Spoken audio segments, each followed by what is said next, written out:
we're so excited that you're joining us tonight. Tessa Wegert, Devil's at the Door is officially out in the world. For those listening, he's showing the book. Yeah, for those listening, I'm holding my copy, my dear at heart. And yeah, this is your 5th Shana Merchant novel. It is. So, yes. Hard to believe, honestly, because I don't know. I sometimes talk about this, but for people who aren't aware, I wrote Death in the Family, the first book in the series, as a standalone. It wasn't intended to be a series at all. So the fact that now we're at book 5 in the series and I'm working on a 6th that's going to be coming out in 2024 is kind of mind-blowing to me. That was going to be my first question. Mine too. Was it really? Okay, she just like jumped right into it. We're totally gelling. This is great. Yeah. I was gonna say, like, I was hoping that Shana was gonna end up like what is her name? Patricia Cornwell. Kay Scarpetta. Oh, yes. Like, I will take 25 books of Shana's. Yeah, totally. Mine was like, I wanted to, because I was just talking to Vanessa Lilly with Blood Sisters, and it was the same thing, where she wasn't intending on it being a series, but then like there was interest in that, and she like knew where she could turn it into a series. So like, what was it like after you wrote that first one, like starting to think of it as a series? Yeah. And Vanessa and I talked about this because we did an event together last month, I guess, in November. And it was kind of a similar situation, it sounds like, for both of us, where we had this opportunity to turn the first book into the first book of a series. And then it was a case of going back to see what breadcrumbs we had already planted that we could follow, or what opportunities that we had to dig deeper into the character's backstory. And that's definitely what I ended up doing with Death in the Family. When I started working on the second book in the series, I took the ending of Death in the Family and I made it the beginning of the Dead season, the second book. And then it turned out that I had already laid the groundwork with this backstory of Shana. So for people who don't know, she's a senior investigator with the New York State Police. She lives in the Thousand Islands, way upstate on the border of Canada in New York State. And she used to be a homicide detective with the NYPD. And so with the very first book, you find out that she was abducted by the serial killer that she had been hunting down on the case in New York. And she's the only person that of the victims of his that they know of, she's the only person who escapes. And then he eventually follows her upstate and becomes a constant presence in a lot of different ways in her life. But because I had that backstory already down with the first book, there was so much to dig into there. There was so much about her anxiety over the situation, her PTSD, her history with them, because the other thing I think that maybe sets the series apart, or kind of like the hook of the series, is that she has a personal history with the serial killer. So that was something that I could explore over time from one book to the next too, and just pull the reader along into her life and expand on her universe with every new book in the series. That is so cool. I love the idea that like you were like going back to read your own writings to be like, what could I say is like my own foreshadowing? Basically, that is like such a cool process.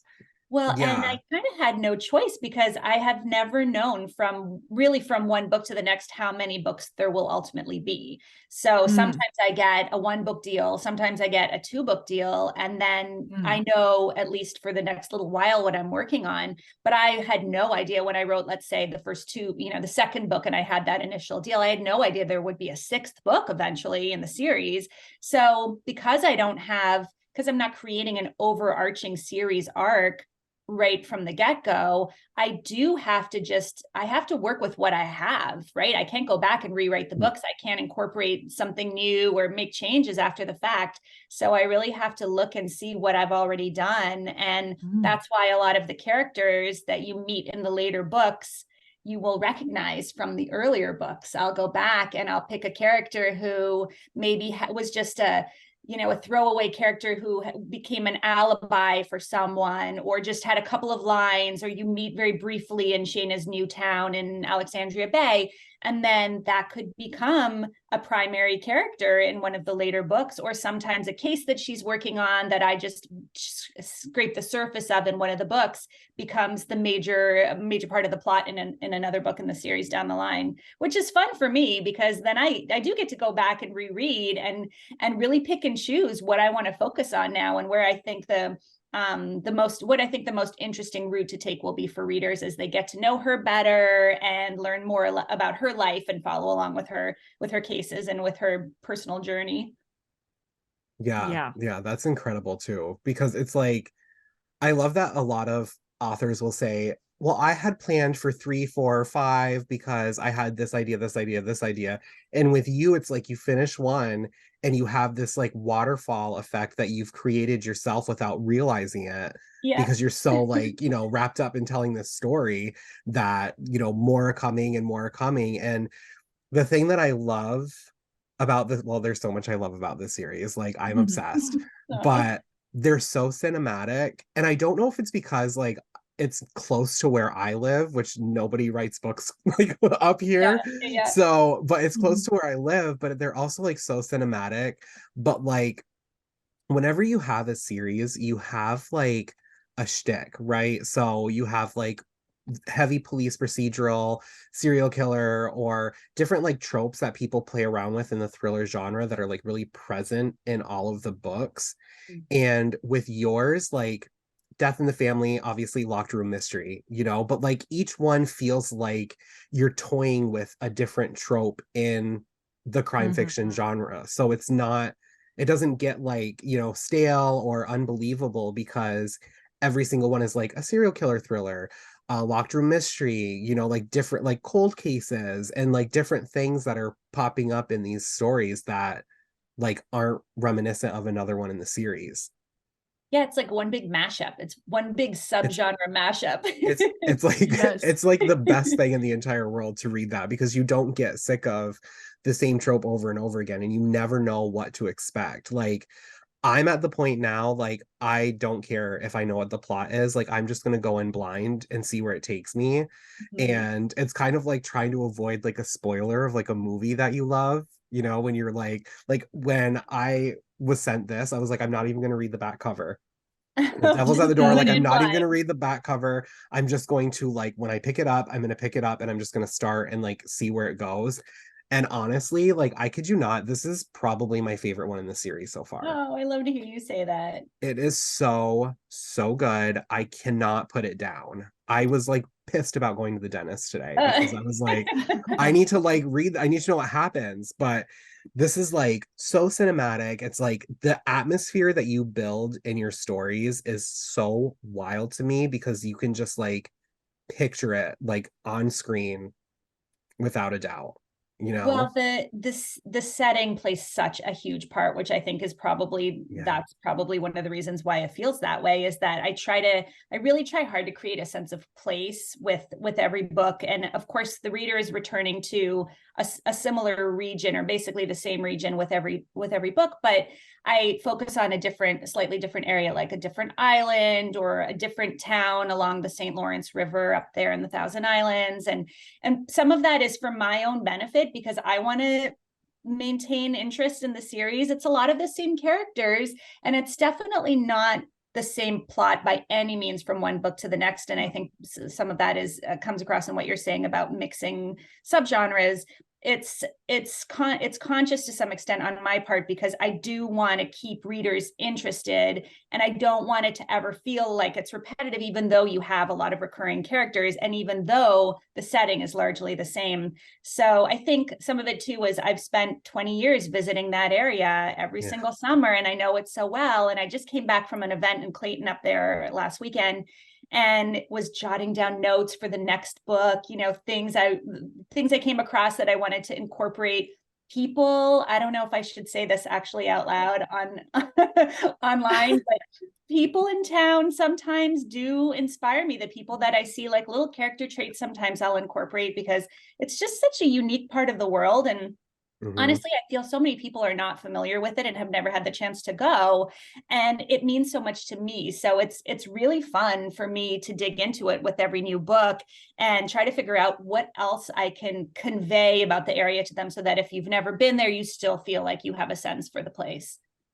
Yeah, 100%. Especially like Clayton, like that's gonna be so much fun because Clayton always reminds me of like the cute, like quaint town that you would like see on the news as I'm Yeah. describing. Like nothing bad ever happens here. Clayton Yeah. plays a really big part in the sixth book, actually. So it was a trip for a book launch party, but it was also a research trip to some extent, because So I fun. did have to take some notes, and the sixth book actually takes place in the winter, so it was good to be there this time of year and check that all out. Well, if you have to go back to Clayton and you need a partner in crime, I'll take you out to lunch because I owe you a lunch and Awesome. I know some great spots to eat in Clayton, so I'll be pumped to do that. That sounds great. It's a date. We'll make it Yeah, happen. yeah, that'll I'll be just so much I'll fun. just be Googling it over here in solidarity. We'll It was send you one of the books pictures. though. We've talked before on the podcast about like books that like make you Google the location because like it's like not sometimes it doesn't matter. Sometimes like you kind of know where the person is, but like the place doesn't matter as much. But this was another one where I was like Googling specific things and like looking through everything and being like, oh my gosh, this is adorable, and wishing I didn't live in Indiana and all that stuff. So Well, I do try to work real places and real locations and real islands into the books as much as I can for that reason, because I, as a crime fiction, like a obsessive crime fiction reader myself, I love to pick up those books where you're familiar with it, and then you try to see if the author gets it right. So it's a lot of pressure on the one hand, especially when I talk to you, Gare, because you know I the area bet. so well. So every time you say that you enjoyed a book, I feel like a huge sense of relief,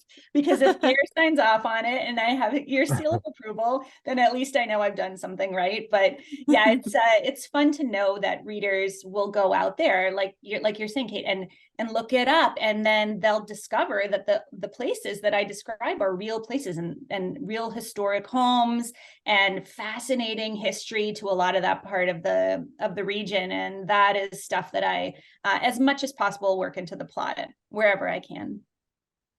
Yeah, Nice. yeah. And then there was just for like anybody who is listening, there was a moment like about a year and a half ago, Pirates Weekend, I was going to meet Tessa and I had a family emergency, so I wasn't able to, but like that was going to be one of my things where I'm like, okay, let me buy you lunch because I want you to like have a Pirates Weekend thriller because it's like it's kind of like the little like festival they have in like I Know What You Did Last Summer. Like there's so many different ways you could go with something like that, and there's so many people around, Yeah. and people travel from all over for like something like that. So I definitely think that like not only do you take that atmosphere of like a small town like that, but you also like really prey on like you said, like the different islands and things like that where like people who are from there really know them, but like you build it really well for people who don't visit that area because like they're like, oh, like now this makes sense as to why like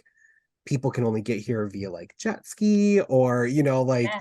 why this is like such a popular area. But it's just they're so cinematic. Like I don't understand how you do it. I really don't. Like that's like my thing with your writing is like the cinematography aspect of like when I'm reading it and like the atmosphere that you build is like so incredible. And like Thank I don't you. know how you do the cinematic aspect of it because It I is literally like feel like it's laid out in a movie. Like it's very relaxing to uh, read one of your books because I don't have to use my imagination. Like it's like I'm in your passenger seat with you, like riding along in that area.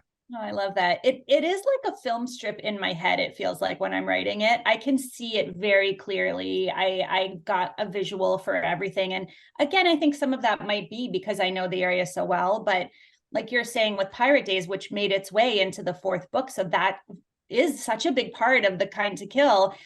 That was a situation where I was looking for a time and a place to set that particular story where there would be really high stakes. I think that book in particular reads like, again, talking about subgenres, it really reads like a serial killer thriller, right? Like there's a Yeah. copycat killer aspect to it, and it's super fast paced. And Mhm. that book, when I knew that that's the kind of book I wanted to write, what better place to set it than during pirate days, because this is a time, like you're saying, when thousands of people, thousands of tourists descend on the town.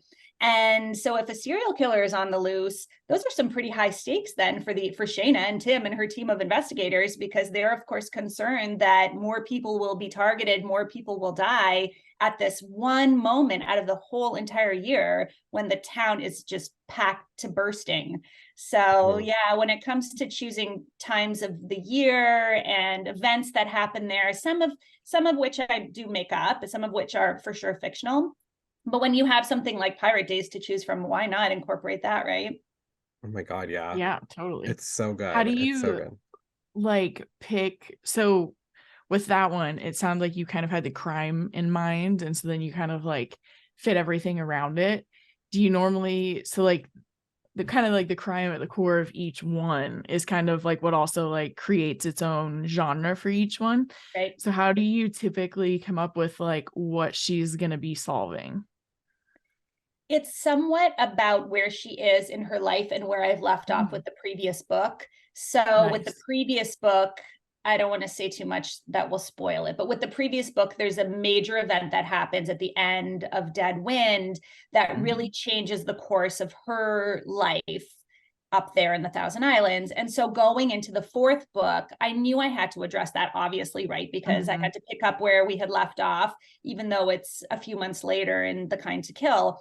But because of that, and because this serial killer presence was still like a major issue for her, and because of her personal connection to this killer and her family history and everything else, that all played a part.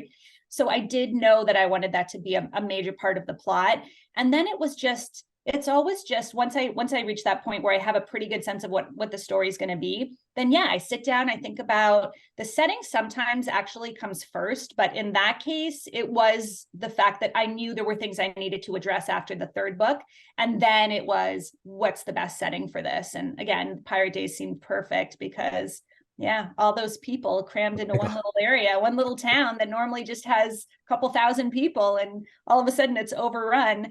But that's a fun part of it for me, is with each new book, I do get to make those decisions and really think about not only what's happening in Shana's life and what's happening with the other core characters in the series, but I do honestly sometimes take inspiration from things that readers say too when I'm in book clubs or online on Instagram. Occasionally, someone will say something that will spark an idea. I don't know that I've ever actually taken an idea that someone suggested fully formed, but sometimes people will say things like, oh, I would love to see Shana do this. And then I'll start to think about it. And then sometimes there is an opportunity for me to, at least to some extent, incorporate that. And more than anything else, now that this series has legs and it just seems to keep going, knock on wood, I do want to give, my ultimate goal is just to give people the best possible experience, because it completely blows my mind that these characters a few years ago didn't exist. And now people say things like, it honestly makes me teary to talk about it, but people say things like, she's one of my favorite characters I've ever read, and this is one of my favorite series, and I love Shana. And to me, I feel a huge sense of responsibility now to continue to give people the kinds of stories that they will enjoy and that will satisfy whatever it is that they're getting from reading this series, the sense of connection maybe with her or with the area. So that's always top of mind with every new book, is what can I do to make people happy? I love that. Who can I murder to make people happy this time? Yeah, right. No, my it's a God, little that's twisted when you think about it that way. Yeah. Yeah, I mean, yeah. I'm here for it, obviously. Oh yeah, obviously. Yeah, we're totally here for that. Yeah. I think the stakes in this one, in Devil's at the Door, like are probably the highest in the series because Yeah. of everything that's going on in this one.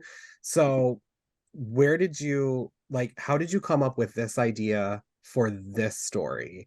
Like, was this like, oh, like Shayna's that like, I'm not going to say anything because I don't want to spoil like any part of the book, but like Shayna's that like, you know, a certain point in her life where like things can either go really well or I can just like completely like demolish it, Yes. you know? Very, So very accurate. yeah. So like what made you come up with this idea? Because I feel like with this story, it's very complex and it's so unique that like every word matters in this book. Like you can't take out one word in this book, otherwise it'll change the course of everything because the plot is so complex and it's like this, you know, spider web effect. So I'm very curious on like what made you come up with this one. Yeah, well, where raising the stakes is concerned, anytime you incorporate a kid, I think immediately the stakes go through the roof. So that's what I did with this one is Shayna's niece comes to stay with her for the fall semester from Vermont because this news about this deep dark secret that the merchant family has had for all of these years has finally come to light. It's finally out in the public realm. And so Shayna's niece now is really grappling with the knowledge that they have this tie to this killer, this notorious killer from upstate New York. And so she starts to rebel against her parents. And eventually, Shayna's brother feels kind of at the end of his rope and he's not sure what to do with her. And he's really concerned about her future. And so he sends her to the Thousand Islands to live with Shayna and Tim, who is Shayna's partner. And also he's also in law enforcement. So the idea is that they're going to try to help Henrietta get back on track. Except that when Henrietta arrives in Alexandria Bay, the local kids have this morbid fascination and this really dark kind of interest in her family history. And they know quite a bit about it because it's all out in the world now. It's been all over, the family's been all over the news for months. So some kids befriend her and it's unclear whether she is possibly involved in a crime that Shayna then has to investigate. And it's unclear the extent to which the other kids are involved and if maybe they're kind of in cahoots with each other. And so for Shayna, what a position to be in, right? Because she's the aunt. She's supposed to be the caregiver and the protector of her niece while she's living under her roof. And here Henrietta is discovered literally at the scene of a suspicious drowning on Devil's Oven Island, which is also a real place up there, just north of Alexandria Bay. It's this little uninhabited island. And this is another case of hearing things on my travels up there that just sparked an idea that then became a book. But I had heard that island used to be a place where the local kids would party years ago. And now when you go there, there's all these signs tacked up everywhere that say danger, no trespassing, and you're not supposed to go there. It's a very steep island. It's basically just one big rock. There's a cave in it. And so, of course, I'm a crime writer. So I'm up there, I'm hearing these stories, and immediately my mind goes to, okay, well, that's the place to have a murder happen. That's the place to have like something suspicious go down. And that's the place where in the book, the local kids go and party and get up to all kinds of wicked, bad behavior. And that's where now Shayna discovers Henrietta and has to try to figure out how much does she really know about her niece and how much does she trust her.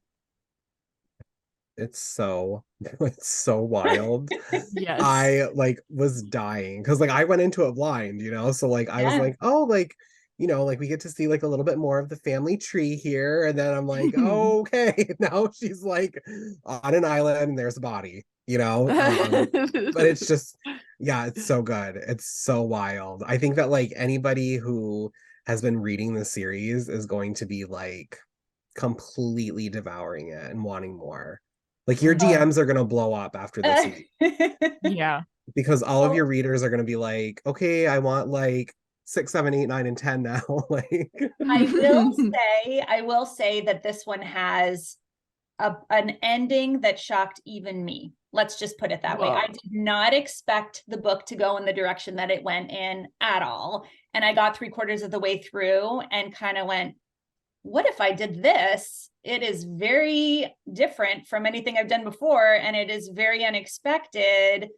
Let's just see how it pans out. And so I ran with it, and it ended up working perfect. Like it just slotted right in there luckily for me, because it meant I didn't have to rewrite the whole entire book that I had so far done. Right. But yeah, it's like it was meant to be, that this twist that just kind of revealed itself at the 11th hour. And funny enough, that actually happened with the book before this too, where I changed the identity of the killer toward the end of writing the book. And now I'm wondering if maybe this is a thing that really works well, because if I don't expect who the killer is, if I don't know what's coming as the author, surely that means that it's going to be surprising to readers too. That's my theory anyway.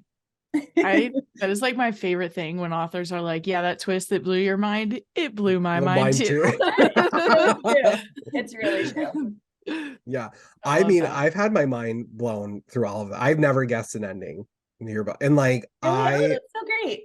I pride myself on being that person that's like, this is what's going to happen. And like, nobody wants to watch a movie with me, because I'm always like, I bet you this is what's going to happen. And then it does. I do that too. Yeah. And like, I'm always shocked. So I actually have 50 pages left, because I've been like absorbing it, and then like, get ready. Doctors and dentists and dogs and all of the D's are basically like distracting me, but I have like 50 pages left, and I'm just like, I'm savoring it. Like, these are the books that I don't fly through, you know, like I try to like really take my time with it. But oh my God, now I'm super anxious to see what's going to happen in the end. I am dying to know what you think. You have to DM me when you're done. And 100%. 100%. Yeah. So a lot of people that I've like read interviews or talked to who write series specifically, they always say that they either try to write an ending to each book as if it's going to be the last, or they'll do a cliffhanger, like if they know that there's more. So like, we always talk about like the beginning, you know, like what made you have an idea for this book, or like what was the writing process like, but like, how does it feel when you finish one of these books? Like, do you know, like, do you have an idea of how many you think you'll have? Or do you know like what the end is going to be like? Or do you just kind of finish it and say like, I'm gonna let her like breathe for a little bit? Marinate. Yeah. Yeah, she deserves a vacation at this point. My God, she's been through so much over the last few books. Yeah. No, that's a good point. You know, by the time I get to the end of one of these books, I do typically know at least whether I'll have one more book, if not more than that. So that helps me determine how I want to end it. But there is also just this natural progression as the story goes on, and a natural point at which I feel like that case needs to end, the story needs to wrap up.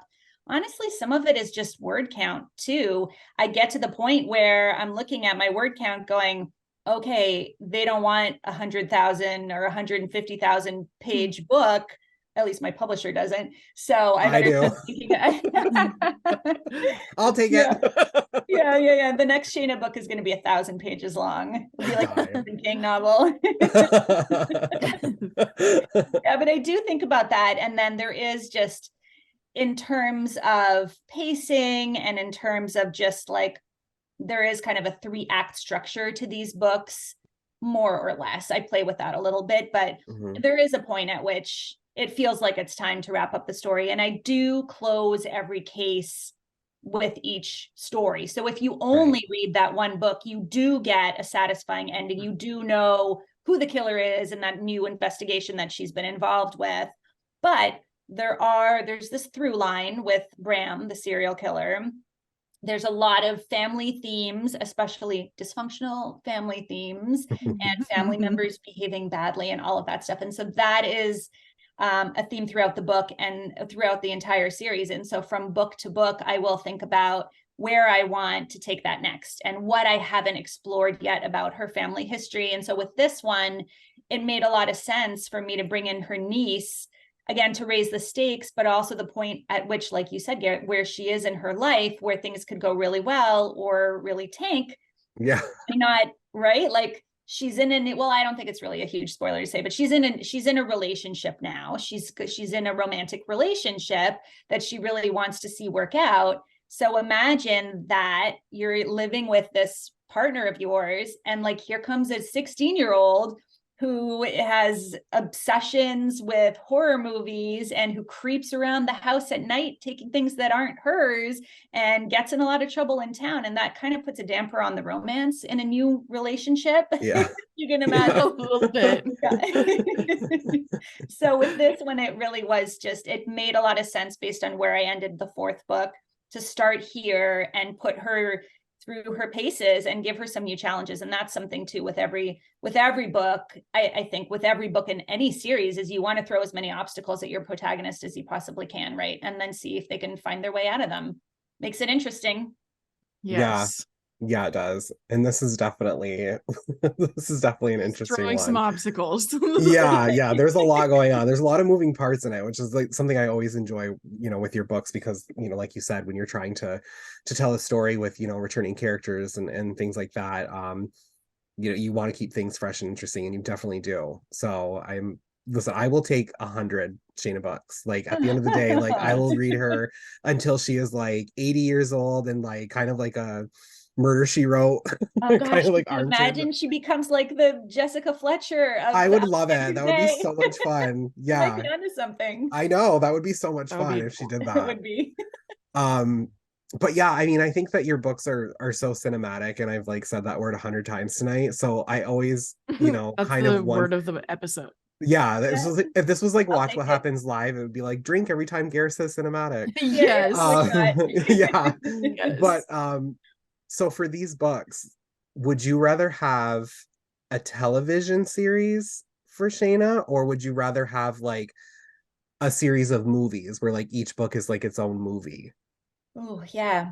Good question. And I've tried not to think about that too much because it feels like just a pipe dream at this point, because there's nothing in the works right now. But I do think it would work either way. I think it would make a really cool series, the way that like the Shetland books have become, Anne Cleeve's Shetland books have become a series, or like the Robert Galbraith, J.K. Rowling thrillers that are a series. I sometimes feel like there is a bit of a UK crime fiction vibe to these books. I don't know what it is. It's like a balance. I agree. Right? Like, yeah, I almost thought and... it was when I started reading them again. I was like, oh yeah, no, this takes place in New York. Like it was in my mind when I like started thinking about them again. Well, it might be the small town thing, right? Because the UK, a lot of the UK crime stories take place in these really small, insular kind of villages with these close-knit communities. And that's a really big part of the series, is her trying to navigate her new village, her new town, and figure out what's happening behind closed doors and who she can trust, and what the history is between the neighbors, and all of that always plays a part from book to book. But yeah, I think so. I would take either, is the short answer for sure. But I do think it would be cool as a series, that like a limited series or something like that. And yeah, you could almost do one book in 2 episodes, I think. Yeah, that would work too. It was also, when you were saying that, it was also making me think like BBC, like Broadchurch. I don't know if you ever watched Broadchurch. I loved Broadchurch. But like the pacing and like the small town, and like everyone, like everyone's roots there mattering. Exactly. Very much reminds me of like seasons of that. Right? Yes. Like, that's another one. Gosh, yes. I'm just so into those small town, obviously, because this is what I focused on. But I'm really into those small town mysteries. It's something about having grown up in a small town myself, maybe, but I think a lot of people like them because it's the sense of you almost feel claustrophobic, or like you could feel potentially quite trapped living in a small town with all of these neighbors around who you maybe don't trust all of them. There's maybe a dark history about some of them that you don't know. And when that stuff starts to come to light, and here you are in a situation where you could see those people every day feasibly on the street, right? You have to live with these neighbors and friends or frenemies or whatever they are. And so that does create a really tense environment, which is kind of perfect for crime fiction. It is. Yeah. I want Shana to team up with Luther. Oh, that would be that's cool. An interesting idea. Well, I think that's like, I think the reason you remind me of like the British crime fiction is because like whenever I read something by an author who's British, I'm like, no one in this book is safe. And like, there's going to be some like pretty like emotionally dark things that happen. And like, that's how I feel when I read your books. Like, they're not, like, they're definitely not a cozy mystery. Like, Shana definitely like has gone through the ringer, and, there could be something that happens to her that's bad. And like, you kind of don't know what to expect. Like, no one's really safe in these books, and like, Yeah. nobody's mental health is safe, nobody's lives are safe. Like, you just like kind of, emotionally smack around your reader a little bit, and then like tie a bow on it, and you're like, Sorry, okay, like guys. take a breather until the next one comes. But that's what I always like think of when I read these, is that like, I think that's why I'm so addicted to the series, is because it reminds me of like Luther. It reminds me of, if I were in charge and I were making it with like my imaginary studio, like Yeah, tell I would me. have I would do like a true detective, Oh, that would be cool. with Yeah. each book being about 6 or 8 episodes, Yeah. because the thing that I love is that you always have like a big cast too. Yeah, So, Mhm. that's true. you introduce like your pacing with introducing characters is so good, because I never forget who someone is. It's not like you're 5 pages in and there's 40 people being pushed at your face. Yeah. So, with like a shorter, like 6 to 8 episodes, you can kind of like really take your time, like you do in the book, with introducing these red herrings, introducing like possible next victims, and kind of Yeah, like yeah. building that suspense. So I love that's that what idea. yeah, this series has reminded me of like the first season of True Detective. Yeah, which is the best season in my personal Oh opinion. yeah, So it good. Still, is. although the other seasons have been all Hopefully great. this upcoming one maybe is like up to par. If Jodie Yeah, yeah, Foster cannot save your TV show, like right. wrap it Right. up. Like, it's done. Exactly. Like, if Yeah. Jodie Foster can't do it, then like, sorry, but you're shit out of luck Yeah. at this point. Yes, I agree. So yeah. Yeah. But this has been so much fun. Oh God, So you much guys, fun. thank you for having me. Honestly, I love to watch you online. I love you Oh, both. And I could I chat with love you all you. night long. So if you ever want to just do a phone call, hit me up. 100%. Just 100%. want to I'll catch like, up. yeah, I'll go Yes. meet you in Clayton and we'll FaceTime Kate. Yes, Yeah. that's a great idea. Well, we have to Drop her get up. Kate there somehow. We just got to do it. We'll do it. We'll give you a I personal tour, know. Kate.